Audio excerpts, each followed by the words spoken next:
जवाब भी आप लोगों को देना है, ठीक है। चलो स्टार्ट करें। तो ठीक है, हम लोग क्या पढ़ रहे थे, लास्ट क्लास में हम लोगों ने वैल्यूएशन ऑफ शेयर स्टार्ट किए थे और उसके 4 मेथड होते हैं वैल्यूएशन ऑफ शेयर के। सबसे पहला मेथड होता है क्या, एसेट्स वैल्यूएशन मेथड, दूसरा इनकम वैल्यूएशन मेथड या यील्ड वैल्यूएशन मेथड, और तीसरा fair valuation method, and then finally annuity earning per share method. ठीक है, हमने एसेट्स वैल्यूएशन मेथड कंप्लीट कर लिया था। ठीक, आज हम लोग देखने वाले नया मेथड देखने वाले हैं and that is your income valuation method. क्या देखने वाले आज हम लोग, नंबर 2 मेथड देखने वाले हैं, इनकम वैल्यूएशन मेथड। इनकम या फिर इसको हम बोलते हैं yield valuation method, yield valuation method यानी कि आय मूल्यांकन विधि। यानी एक तरह से ना शेयर का मार्केट वैल्यू निकलता है। क्या निकलता है, शेयर का मार्केट वैल्यू लिख लेगा। यार एसेट्स वैल्यूएशन मेथड में क्या निकलता था, शेयर का इंट्रिंसिक वैल्यू निकलता था, और इनकम वैल्यूएशन मेथड में क्या निकलता है, शेयर का मार्केट वैल्यू, कि मार्केट में क्या उसका प्राइस है वो अपन को पता चलता है। ठीक है, तो क्या फॉर्मूला होता है इसका, तो देखो ये 2 बेसिस पे बनाया जा सकता है। सबसे पहला बेसिस होता है, नंबर 1 होता है on the basis of dividend. अगर अपन डिविडेंड के बेसिस पे बनाएंगे और 95% क्वेश्चन हम लोग इसी बेसिस पे बनाएंगे।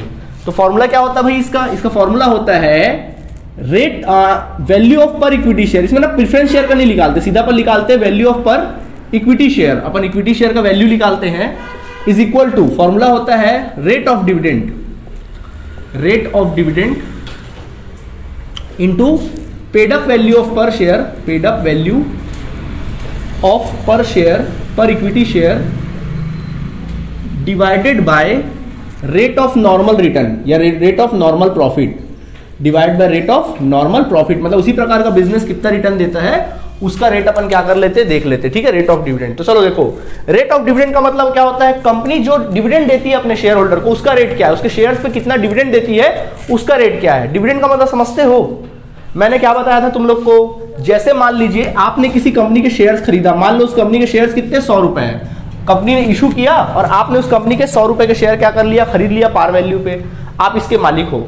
कंपनी 100 रुपए को क्या करती है, बिजनेस में लगाती है। बिजनेस में कंपनी ने क्या किया, इस पैसे को क्या कर दिया, लगा दिया, बिजनेस किया साल भर, और साल भर का प्रॉफिट आया।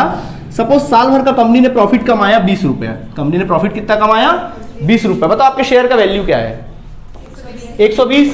लेकिन कई बार कंपनी क्या करती है, अब मान लो कंपनी ने कमाया कितना, 20 रुपए प्रॉफिट कमाया, उसमें से कंपनी क्या करी, अब आप क्या चाह रहे थे, सर कुछ पैसा वैसा मिल जाता ज्यादा अच्छा हो जाता, कंपनी अगर हमको कुछ पैसे वैसे दे दे तो ज्यादा हम लोग के लिए अच्छा हो जाएगा, फायदेमंद हो जाएगा, है ना। तो कंपनी ने क्या किया, आपका चलो जो बात था शेयर होल्डर का जो डिमांड था उसको मान लिया। कंपनी ने क्या किया, 5 रुपए ना डिस्ट्रीब्यूट कर दिया शेयर होल्डर में, क्या कर दिया, 5 रुपए डिस्ट्रीब्यूट कर दिया शेयर होल्डर को, दे दिया, बोले लो चलो जाओ ऐश करो। और 15 रुपए को क्या कर लिया, रोक कर रख लिया, 15 रुपए को शेयर में ऐड कर दिया, जिसको इसको रोक कर रख लिया। ठीक है, इसको नहीं दिया, इसको रख लिया अपने पास। ठीक है, तो जो कंपनी प्रॉफिट, इसको रोक के रख लिया। अब कंपनी का देखो शेयर का रेट क्या हो गया, शेयर का रेट 100 रुपए था, 15 रुपए कंपनी ने क्या कर लिया, प्रॉफिट का वो हिस्सा 15 रुपए रोक कर क्या कर लिया, कंपनी ने रख लिया। शेयर का रेट कितना हो गया, 115 रुपए शेयर का हो गया, और 5 रुपए क्या कर दिया था, डिस्ट्रीब्यूट कर दिया था। ठीक है, यानी कि प्रॉफिट का वो हिस्सा जो कंपनी डिस्ट्रीब्यूट कर देती है, प्रॉफिट का वो हिस्सा जो कंपनी क्या कर देती है, डिस्ट्रीब्यूट कर देती है शेयर होल्डर को, उसको कहते हैं बच्चों डिविडेंड। क्या कहते हैं उसको, डिविडेंड। समझ में आया। और जो हिस्सा रोक कर रखती कंपनी, जो हिस्सा रोक कर रखती है उसको अपन कहते हैं रिटेन्ड अर्निंग। क्या कहते हैं, रिटेन्ड अर्निंग। इसको हिंदी में कहते हैं प्रतिधारित लाभ, इसको लाभांश कहते हैं, इसको प्रतिधारित लाभ कहा जाता है। ठीक है, तो इस तरह से समझ में आया, ये कॉन्सेप्ट है फिलहाल। तो डिविडेंड का मतलब समझ में आया ना, रेट ऑफ डिविडेंड। तो मैं बोल रहा था रेट ऑफ डिविडेंड कि कंपनी अपने शेयर होल्डर को कितना % डिविडेंड देती है, कितना रेट ऑफ डिविडेंड देती है, क्या परसेंटेज देती है, वो देखते हैं अपन लोग। ठीक है, दूसरा paid up value of per share, paid up value.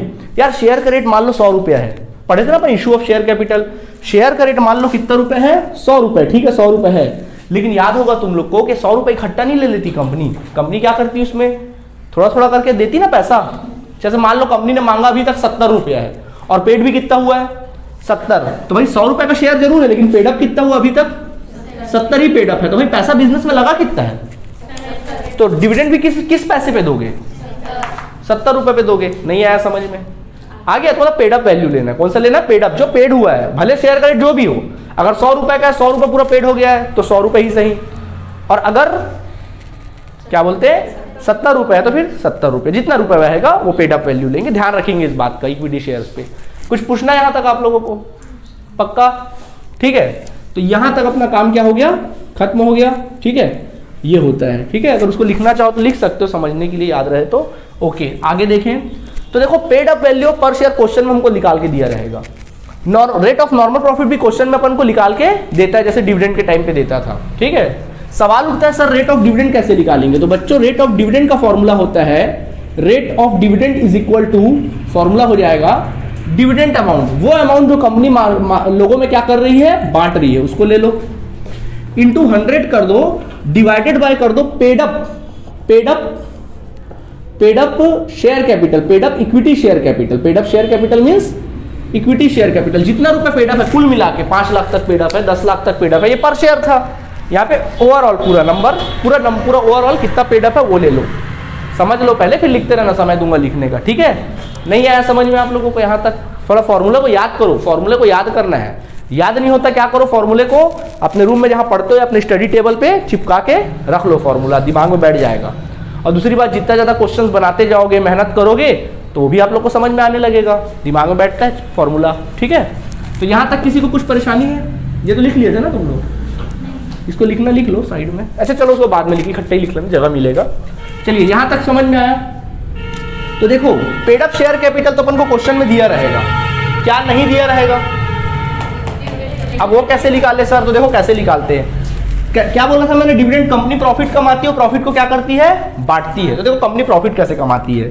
सबसे पहले कंपनी को ना प्रॉफिट होता है, स्टेप्स होता है डिविडेंड निकालने का। सबसे पहले कंपनी को प्रॉफिट होता है, ठीक है, ये प्रॉफिट हुआ, कंपनी को कुछ प्रॉफिट हुआ, ठीक है।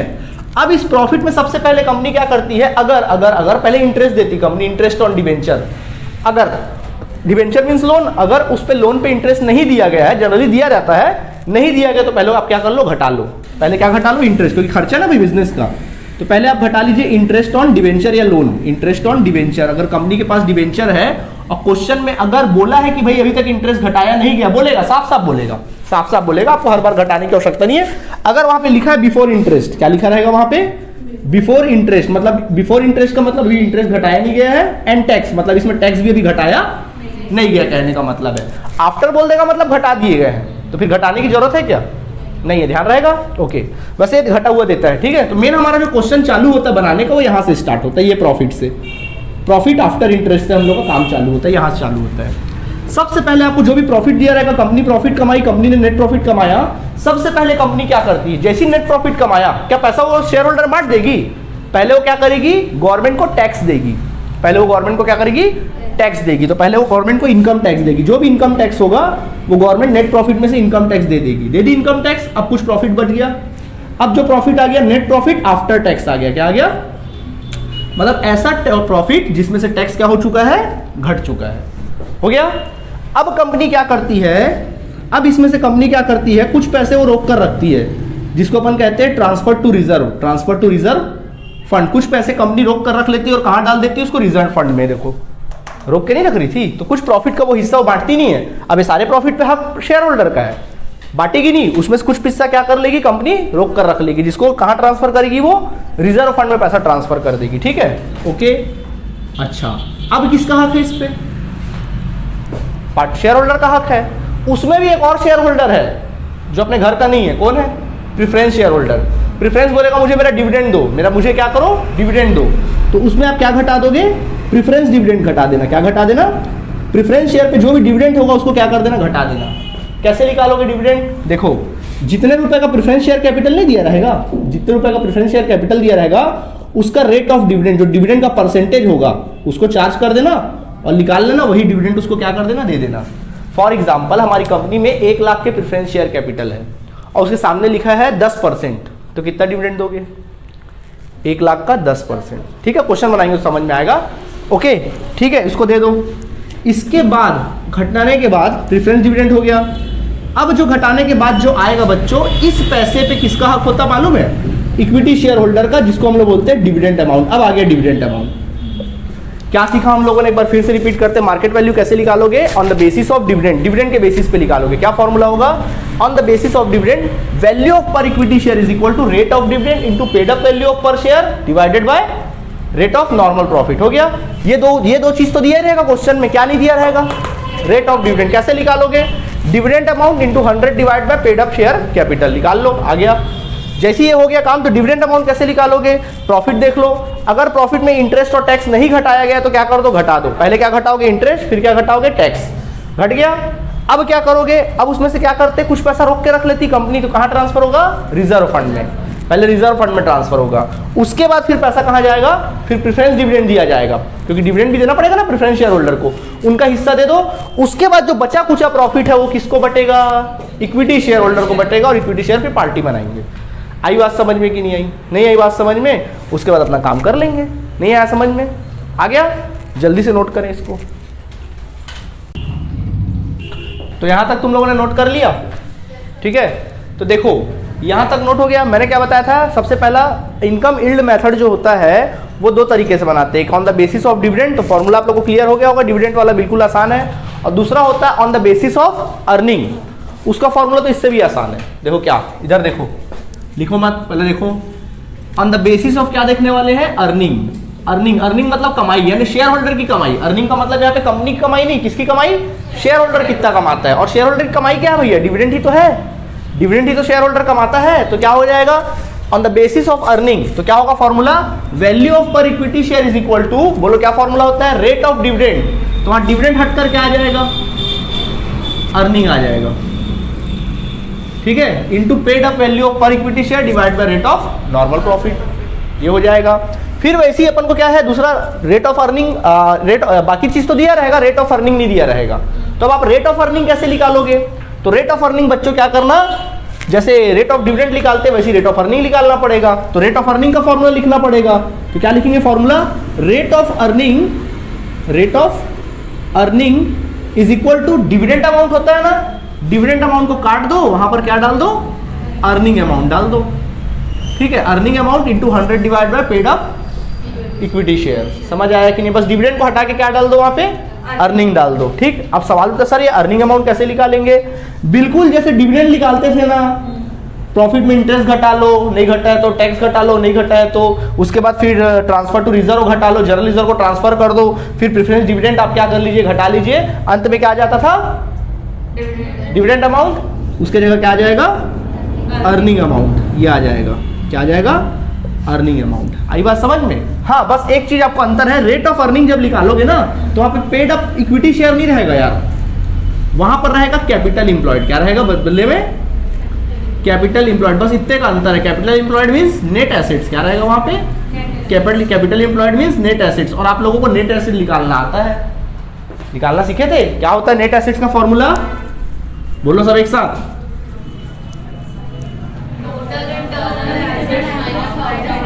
हाँ, total internal assets, total internal asset, जितने भी बिजनेस के एसेट्स होते हैं ना जिनको कैश में कन्वर्ट कर सकते हैं उसको बोलते हैं इंटरनल एसेट्स। नहीं मिला होगा तो उसमें देख लेना तुम इंटरनल एसेट्स, किसमें, पहला वाला वीडियो गुडविल का फर्स्ट वीडियो होगा, उसमें देख लेना, पूरा एक्सप्लेन हुआ उसमें एसेट्स और लाइबिलिटी क्या होता है, माइनस आउटसाइडर लाइबिलिटीज, माइनस कर देना आउटसाइडर क्या, लाइबिलिटीज। नहीं समझ आया, दोनों फॉर्मूला क्लियर हो गया, एक बार रिवाइज कर लें। तो देखो इनकम यील्ड वैल्यूएशन मेथड दो तरीके से बनाया जाता है, सबसे पहला on the basis of dividend and on the basis of earning. Dividend का फॉर्मूला क्या होता है, बोलो, value of per equity share is equal to rate of dividend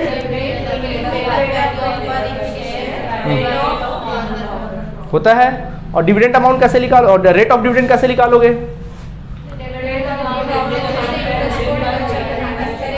divided by paid up share capital. और वही अगर अर्निंग होगा तो डिविडेंड की जगह अर्निंग आ जाएगा और डिवाइड बाय क्या हो जाएगा, जहां पे अपन पेड अप शेयर कैपिटल करते थे वहां कैपिटल इंप्लॉयड हो जाएगा। नहीं समझ में आया, याद रहेगा, जल्दी से नोट करिए। तो चलो इनकम वैल्यूएशन मेथड से रिलेटेड आप लोग के बुक का क्या देखते हैं, कुछ क्वेश्चंस देखते हैं, ठीक है। तो देखिए क्वेश्चन नंबर 14 दिया होगा आप लोग के बुक से, ध्यान दीजिएगा, क्वेश्चन नंबर 14 होगा, अदर बुक भी अगर होगा तो कॉन्सेप्ट वही रहेगा, टेंशन मत लो, ठीक है। तो 14 नंबर क्वेश्चन देखते हैं अपन लोग, क्या लिखा देखिए 14 नंबर क्वेश्चन में, आपकी बुक का 14 नंबर क्वेश्चन कहता है, Sharad limited has issued 10,000 equity shares of ₹100 each. बोल रहा है कि शरद लिमिटेड ने मार्केट में इशू किया शेयर, इक्विटी शेयर इशूड किया, 10,000 शेयर इशूड किया, और कितने रुपए का एक शेयर था, 100 रुपए वाला एक शेयर था, ठीक है। एक शेयर कितने का था, 100 रुपए वाला एक शेयर था, ठीक है। आगे देखें इसके बाद फिर क्या लिखता है, कहता है उसमें से ध्यान से पढ़ो क्वेश्चन को, कहता है उसमें से ₹90 पेड, जिसमें से ₹90 पेड अप है, यानी उसमें से पेड अप कितना है 90 रुपीज पेड अप है। तो आपको मतलब किससे है 90 रुपीज से मतलब है, ठीक है। आगे देखें इसके बाद फिर कहता है 1500 10% प्रेफरेंस शेयर ऑफ ₹100 ईच। बोल रहा है 1500 प्रेफरेंस शेयर है, वो भी कितना क्या परसेंट प्रेफरेंस शेयर, कुछ परसेंट दिया 10%, ओके। 1500 10% प्रेफरेंस शेयर है, 10% क्या है प्रेफरेंस शेयर है, वो भी कितने रुपए वाला है 100 रुपए वाला है, 100 रुपए वाला है, एक शेयर 100 रुपए का है। आगे कहता है फुल्ली पेड, जो कि पेड अप भी 100 रुपए है भी 100 रुपए का, और पेड अप भी कितना रुपए है 100 रुपए ही क्या है पेड अप है, नो डाउट, ठीक है। यहाँ तक पेड अप है। इसके बाद आगे देखते हैं, यानी कि देखो इक्विटी शेयर 10 रुपए 100 रुपए वाला 90 रुपए तक पेड अप है, जबकि प्रेफरेंस शेयर 1500 प्रेफरेंस शेयर है, 10% प्रेफरेंस है। 10% मतलब उनके शेयर कैपिटल पे 10% डिविडेंड दिया जाता होगा, और 100 रुपए का है और 100 रुपए तक पेड अप है, साफ साफ बोल रहा है, गौर से समझ लो, ठीक है। आगे देखें इसके बाद नेक्स्ट कहता है the company has practice of transferring 20% of profit to general reserve every year. बोल रहा है कि कंपनी जो है ना प्रॉफिट का 20% ऑफ प्रॉफिट, जितना प्रॉफिट होता है ना उसका 20% कहां ट्रांसफर कर देती है, ट्रांसफर टू जनरल रिजर्व में ट्रांसफर कर देती है, ठीक है, सिखाए थे। आगे देखते हैं इसके बाद the annual average profit of the company are 4 lakh. The average annual profit, जो कंपनी का प्रॉफिट है वो कितना रुपए है 4 लाख रुपए प्रॉफिट है, ठीक है। कंपनी का प्रॉफिट कितना है 4 लाख है, और साफ साफ देखो लिखा है बिफोर टैक्स, मतलब ये टैक्स के पहले। इसका मतलब क्या हुआ कि इसमें टैक्स नहीं घटाया गया, समझ में आया, टैक्स इसमें घटाया नहीं गया है। आगे देखें इसके बाद क्या लिखता है, कहता है and rate of tax is 25%, और टैक्स का जो रेट है वो कितना परसेंट है, टैक्स रेट 25%। गवर्नमेंट को हमको टैक्स कितना देना पड़ता है 25% टैक्स देना पड़ता है। Normal rate of return on equity share is 15%। देखो प्रेफरेंस का नॉर्मल रेट अलग होता है, इक्विटी का नॉर्मल रेट अलग होता है, और प्रेफरेंस का इक्विटी का नॉर्मल रेट कितना बोल रहा है, normal profit, normal return means normal profit of equity share. Equity share का नॉर्मल रिटर्न कितना है 10% है, 10 है 15 है 15% है, कितना है 15% है। तो आपको कहता है find out the value of equity share, find out the value of equity share. आपको इक्विटी शेयर का वैल्यू निकालना है, find out value of equity shares, value of equity shares. आप बोलोगे सर इसमें तो मेथड के बारे में एक्सप्लेन ही नहीं किया कि एसेट वैल्यूएशन मेथड से निकालना है कि इनकम वैल्यूएशन मेथड से निकालना है। तो सर कैसे पहचानेंगे कि इनकम में बोला है, अरे भाई तो एसेट्स वैल्यूएशन में क्या होता था, बैलेंस शीट देता था, याद है, और इनकम वैल्यूएशन में ये सब इनकम वैल्यू फॉर्मूला दिए, जो फॉर्मूले की अपन को जरूरत पड़ती है, समझ जाना कि इसमें कौन सा मेथड से निकालना है, इनकम से। चलो हेडिंग लिखो, पहले क्वेश्चन बनाएंगे इसका, हेडिंग लिखो valuation of share by income valuation method. Heading लिखिए वैल्यूएशन ऑफ शेयर, क्या हो गया, अच्छा गलत छपा है क्या, 50% टैक्स रेट, कोई नहीं, उससे कोई फर्क नहीं पड़ता, अपन आंसर निकालेंगे ना, आंसर भी तो ठीक है ना, कोई दिक्कत नहीं है, अपना जो दिया वही ठीक है, उसी से बना लेते ना, आंसर आएगा, हम लोग अपने ऊपर कॉन्फिडेंस है ना, हमको जो बोला हम वैसे ही काम करेंगे, ऐसा कोई फर्क नहीं पड़ता। एक दो क्वेश्चन और देख लेंगे तो और क्लियर हो जाएगा।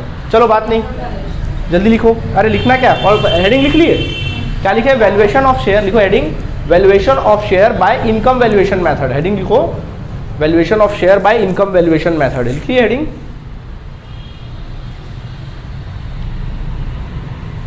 Valuation of share by income valuation method. हो गया, बढ़े आगे। तो देखो सबसे पहले क्या करना, अपन को क्वेश्चन बनाना है, तो सबसे पहले क्या लिखेंगे, वैल्यू ऑफ, पहले लिखेंगे वैल्यू ऑफ इक्विटी शेयर निकालना है, तो पहले फॉर्मूला लिखो main, value of per equity share, value of per equity share is equal to, formula क्या होता है, सब एक साथ बोलेंगे, बोलो ना, रेट ऑफ डिविडेंड इनटू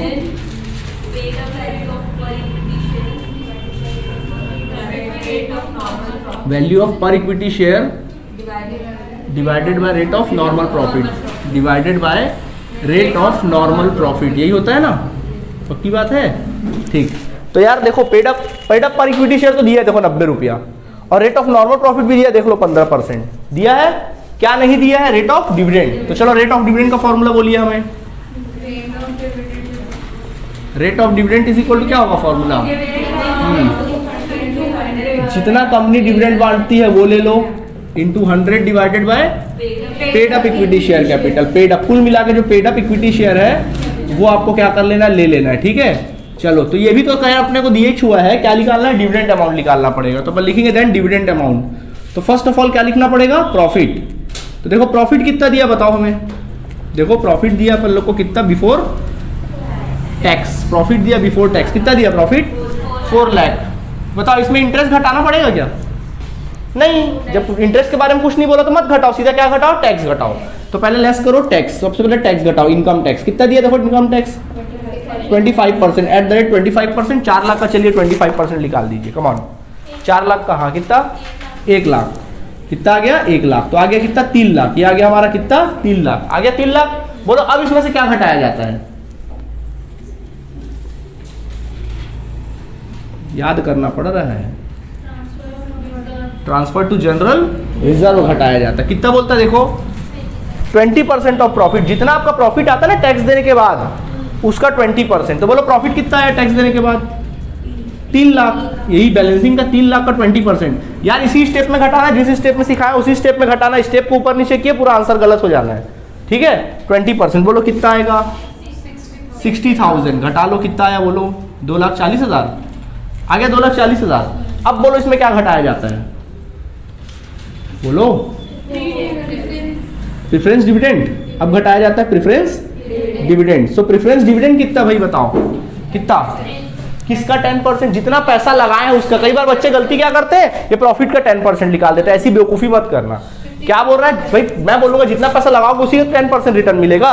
कितना पैसा लगाया आपने, 1500 शेयर्स है, 100 रुपए के रेट से पैसा लगाया, प्रेफरेंस पे कुल मिला के 1.5 लाख लगाया, कितना लगाया 1.5 लाख, 1,50,000 पैसा लगा है, उस पर हर साल डिविडेंड कितना दिया जाता है 10%, यानी कि 1.5 लाख के पीछे 10% डिविडेंड दिया जाता है, मींस 15,000 रुपए डिविडेंड के रूप में क्या करते हैं, बांटते हैं प्रेफरेंस पे। नहीं आया समझ में, आ गया स्टेप बाय स्टेप, ठीक है। घटा दो कितना है बोलो 2,25,000 rupees, this is your dividend amount. क्या निकल आएगा, डिविडेंड अमाउंट। यहां तक किसी कुछ पूछना तो पूछ सकते हो, नहीं पूछना है पक्का, ठीक है। चलो डिविडेंड अमाउंट आ गया, अब आगे बढ़ते हैं। तो एक काम हो गया, तो रेट ऑफ डिविडेंड निकाल सकते हैं, तो सीधा फॉर्मूला पुट करो, इधर देखो rate of dividend is equal to, फटाफट लिखेंगे rate of dividend is equal to, तो फिर से फॉर्मूला लिखने की आवश्यकता नहीं, सीधा फॉर्मूला पुट करो। क्या फॉर्मूला, डिविडेंड अमाउंट। बोलो डिविडेंड अमाउंट कितना, into 100 divide by paid up equity share. बोलो पेड अप इक्विटी शेयर कितना, बोलो 90, एक शेयर 90 है, यहाँ पे नंबर ऑफ शेयर्स कितना है 10,000, कुल मिला कितना रहा होगा 10,000 इंटू 90 कर दो 9 लाख, यानी पैसा कितना लगा होगा 9 लाख। यानी सामने वाले 9 लाख हमारे बिजनेस में पैसा लगाते हैं, तो हम कितना उनको रिटर्न करते हैं 2,25,000 हम उनको रिटर्न करते हैं। नहीं आया समझ में, 2,25,000, क्लियर है। चलो निकालो कितना आएगा, पहले इंटू करना 100, पहले इंटू करना फिर डिवाइड करना, हाँ 25%, ओके। हम उनको रिटर्न देते हैं कितना 25%, ये हमारा आ गया रेट ऑफ डिविडेंड। नहीं आया समझ में, आ गया। अब आगे काम कर सकते हैं, आगे काम क्या निकालना है, value of per equity share. इसको मिटा दो, मैं ये तो क्वेश्चन दिया ही ना, अच्छा चलो ठीक है निकल जाएगा। इधर देखो, चलो मैं निकाल रहा हूँ, मैं लिखूंगा value of per equity share. क्या लिखूंगा, value of per equity share. क्या फॉर्मूला था बताओ मुझे पहले तो, ये देखो लिखा था, एक बार बार पढ़ने क्यों पलटते हो। रेट ऑफ डिविडेंड, क्या लिखा है, रेट ऑफ डिविडेंड। कितना है रेट ऑफ डिविडेंड 25 लिखे, into paid up value of per share, बोलो कितना 90 divide by rate of normal profit, बोलो कितना 15%। रेट ऑफ नॉर्मल प्रॉफिट कितना दिया 15%, लगा दो 15%, बोलो कितना 150 रुपीज। देखो आंसर आ गया होगा। नहीं आया समझ में, आया कि नहीं आया, आसान लगा कि नहीं लगा। मेरे ख्याल से एसेट्स वैल्यूएशन मेथड से ज़्यादा आसान लगा होगा। नहीं आया समझ में, एकदम आसान है भैया। कॉर्पोरेट कुछ जो नहीं पढ़ेगा उसके लिए हार्ड है, कॉर्पोरेट बहुत आसान है, आप पढ़ेंगे तो सब समझ में आएगा। कॉन्सेप्ट भर होके रखो, अगर आप 1-2 क्लास मिस करोगे तो कुछ समझ में नहीं आने वाला, ठीक है। जल्दी से नोट करिएगा। क्वेश्चन नंबर 17 देखते हैं अपन लोग। इसके बीच का जो 15 और 16 है वो आप लोग के लिए होमवर्क रहेगा, बड़ी आसानी से बन जाएगा, ठीक है। क्वेश्चन नंबर 17 देखते हैं, सेम कोई अंतर नहीं क्वेश्चन में। देखिए फटाफट क्या लिखा 17 नंबर क्वेश्चन में, कहता है calculate value of equity share and preference share. इस बार आपको इक्विटी का भी निकालना और प्रेफरेंस का भी निकालना है, ठीक है। जल्दी जल्दी बनाऊंगा मैं। देखिए क्या लिखा है, 8,000 4% प्रेफरेंस शेयर है, 100 रुपये वाला फुल्ली पेड। बोल रहा है 4% प्रेफरेंस शेयर है, 4% प्रेफरेंस शेयर है, बातें नहीं करो। 8,000 है, 8,000 4% प्रेफरेंस शेयर है, वो भी कितने रुपये वाला 100 ईच और पेड, पूरा पेड अप है, पूरा 100 रुपये तक क्या है पेड अप है, साफ साफ बोल रहा है। इसके बाद देखें फिर क्या लिखा है, 10,000 इक्विटी शेयर है, 100 रुपये वाला 80 पेड अप है। 10,000 इक्विटी शेयर है, वो भी कितने रुपये वाला ऑफ रुपीज 100 रुपये शेयर, 100 रुपये वाला है, 100 रुपये ईच है, और कहाँ तक पेड है रुपीज 80 पेड है। कितना पेड है 80 पेड है। आगे देखें इसके बाद क्या लिखता है, कहता है एक्सपेक्टेड प्रॉफिट बिफोर टैक्स, यानी कि प्रॉफिट बिफोर टैक्स टैक्स के पहले का प्रॉफिट बिफोर टैक्स, शॉर्ट में लिख रहा हूँ चलेगा, बिफोर टैक्स कितना प्रॉफिट दिया भैया हम लोग को 5 लाख, कितना दिया है 5 लाख हम लोग को प्रॉफिट दिया हुआ है। इसी तरह से जो टैक्स रेट है वो 25% अपन को टैक्स रेट दिया हुआ है, ठीक है भाई, उसमें कोई दिक्कत नहीं है। इसके बाद हमको कहता है transfer to general reserve, transfer to general reserve, general reserve को कितना ट्रांसफर करते हैं अपन लोग 20%। और देखिए अंत में लिखा होगा rate of normal profit, rate of normal earning rate, normal earning rate, normal earning rate बोले, नॉर्मल रेट ऑफ रिटर्न बोले, सब एक ही बात है। फेयर रेट बोले कितना परसेंट दिया 10%, यानी नॉर्मल प्रॉफिट का रेट कितना दिया है 10%। वैल्यू ऑफ इक्विटी और प्रेफरेंस दोनों निकालना है हम लोग को, इस बार क्या निकालना है, इक्विटी प्रेफरेंस दोनों निकालना है, ठीक है। तो क्वेश्चन नंबर कितना है ये, क्वेश्चन नंबर कितना है 17 नंबर क्वेश्चन है, फटाफट हम लोग को बनाना है, ठीक है। देखें तो अपन लिखेंगे value of per equity share is equal to, formula पूरा लिखेंगे, चलो फटाफट लिखो फॉर्मूला, एक साथ लिखो, चलो जल्दी से लिखो साथ साथ। देखिए वैल्यूएशन ऑफ शेयर, देखिए formula valuation of share by income valuation method.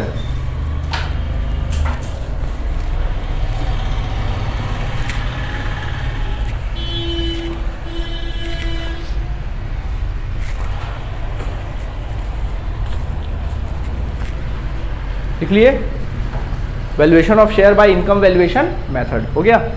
चलिए फॉर्मूला लिखो, क्या होता है formula, value of per equity share is equal to rate of dividend into paid up value of per equity share divide by rate of normal profit. फटाक से भी formula लिख लो, चलो जल्दी से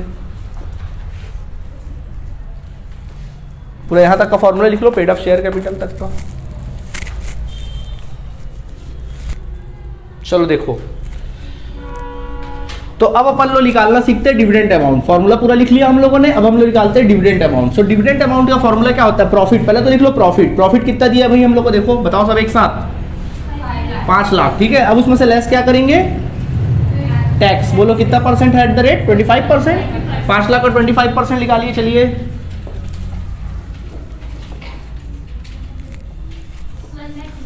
1 लाख पक्का, ठीक है। घटाइए इसको, कितना आ रहा है देखें,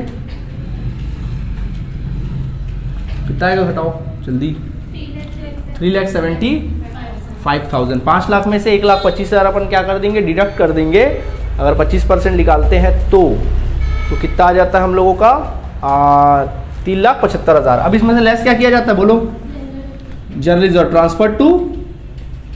ट्रांसफर टू जनरल रिजर्व, बोलो कितना बोलता है, तो यानी 3,75,000 का 20% निकाल दीजिएगा, चलिए निकालिए 75,000। चलो घटा दो, 3 लाख आ गया। अब क्या घटाया जाता है, प्रेफरेंस डिविडेंड,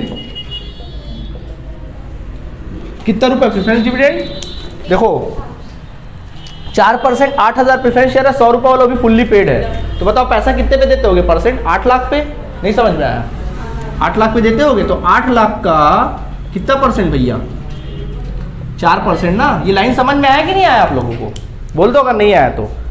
8,000 प्रेफरेंस शेयर है, 100 रुपये वाला में पैसा लगा 8 लाख, 8 लाख का 4% डिविडेंड देते, कितना देते हैं 32,000, ओके 32,000 दिए, बोलो बचा कितना,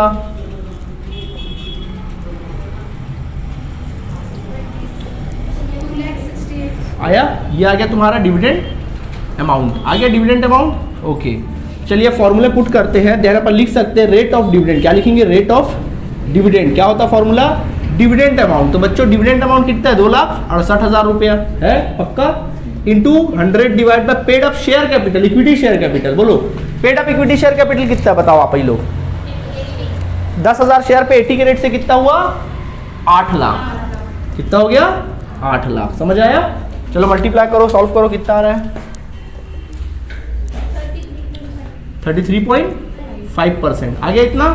अब आगे काम कर सकते हैं, then value of per equity share, then value of per equity share is equal to, क्या था फॉर्मूला, रेट ऑफ डिविडेंड, बोलो कितना 33.5% into paid up value of per equity share, बोलो कितना, paid up value of per equity share 100 नहीं, मतलब 100 rupees है, paid up कितना उसमें 80, तो 80 लिखना ना, ऐसा गलती मत करना, समझ गए। Divide by rate of normal profit, बोलो कितना 10%, सॉल्व कर दो, चलो कितना आ रहा बताओ हमें 268, देखो आंसर आया क्या, नहीं आया, आ गया आंसर, न्यू बुक में होगा आंसर देखना, हाँ बिल्कुल आ गया आंसर, इक्विटी का आ गया। अब सुनो सुनो सुनो सुनो सुनो, आराम से अब प्रेफरेंस का निकालना है, किसका निकालना है? बहुत आसान है। अपन को क्या करना है?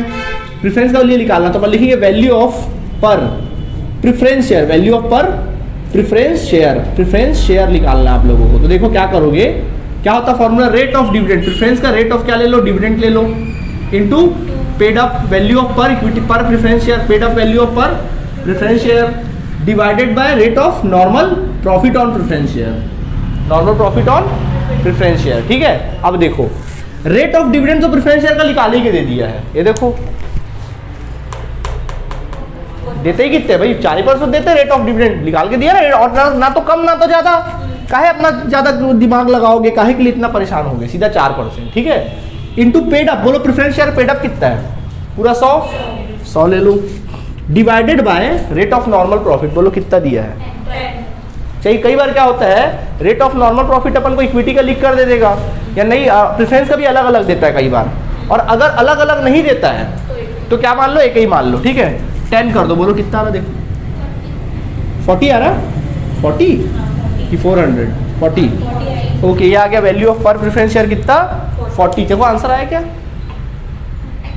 प्रेफरेंस शेयर का आंसर नहीं दिया था? हाँ दिया है, प्रेफरेंस शेयर आ गया 40 रुपीज। तो इस तरह से हम लोगों ने क्या बना लिया, बोलो क्वेश्चन नंबर 17 तक बना लिया। अब आपका काम क्या है, सुन लो, 17 के पहले जितने भी क्वेश्चंस है, मतलब 13 को छोड़ देना, 12 तक तो हम लोग कंप्लीट कर ही चुके थे, 13 को छोड़ देना, 14, 15, 16 ये जो भी क्वेश्चंस है इसको क्या कर लेना, बना लेना। मेरे ख्याल से 2 ही होमवर्क हो रहा है, 14 तो मैंने बनवा दिया, 17 भी बना दिया, बचा क्या बीच का 15, 16 उसको बना लेना। ठीक है, कल एक इंपॉर्टेंट क्वेश्चन बनाऊंगा तो फिर मेथड कंप्लीट हो जाना है। ठीक है, ओके चलो नोट कर लो।